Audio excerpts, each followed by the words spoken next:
ያል ማለት አይደለም ቢጠሉኝም ግድ አይሰጠኝም ማለት ነው። ሲመክሩት የቀኑበት ይመስለዋል እላለሁ። ታዲያ ሩታ በኢንስታግራሟና በቲክቶኳ ሌሊቱን ማነጋገሪያ አደረገችው።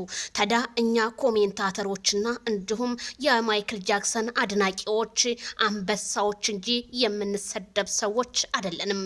ሩታ ግን ማንን ነው መሀይም ያልሽው? መሀይም ካልሹ ጋ ነው ወንድ ልጅ የመነደብሽው እልሻለሁ። ታዲያ መልእክቷ ምን ይላል? አያቴ ምን አለይ መሰላችሁ? ከመሀይም አትጣላ ደጋፊው ብዙ ነው። አዎ ተቅሌታም አትጣላ ደጋፊው ብዙ ነው። ሩታ ሀብቴ ይልሻለሁ። ምክንያቱም አንቺ ዛሬ የልጅሽን አባት በሶሻል ሚዲያ እያቃለልሽ ስለመጣሽ ሰው ሁሉ እንዳንቺ ይመስልሻል መሰለኝ። ምክንያቱም ሰውን መልስ በመልስ ካልነገሩት የዛሬ ሰው እየፈሩት ይመስለዋል መሰለኝ። ሲያከብሩት ደግሞ ክብር ቦታ አልቀመጥ ካለ ካልነበረበት ቦታ ወዳልነበረበት ይቀመጣል ማለት ነው።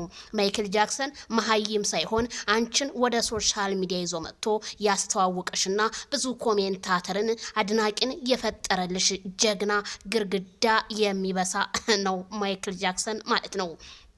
ማይክል ጃክሰን በቀደደው ፈር ነው ማንም ሄዶ ለቅደደው እያለ አሁን ላይ እየተሯሯጠ ያለው ካልዳኔ ሙት ነው የምልሽ።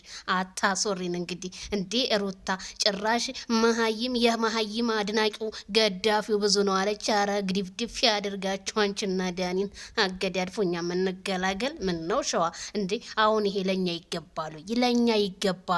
ካልዳኔ ሙት አይገባም። ሩታ ጭራሽ የመሀይም ገዳፊው መሀይም ካልሽ ወንድ ጋ ነው ተኝተሽ ከንፈሩን ስትሳስም የነበረና ሶሻል ሚዲያ ላይ የፖስተች ሩታ እንዴ እንከባበር እንዴ። አሁንስ ሰዎች 2018 እየተናናቅን መጣን እንዴ። ማርም ሲበዛ ይመራል። ግፉ በጣም ሞልቶ ፈሰሰ። ካልዳኔ ሙት እንዴ ሩታ እንወድሻለን እናከብርሻለን። በዚህ ልክ ግን አትናገሪን። አሁንስ አባሹ ካልዳኔ ሙት እንዴ።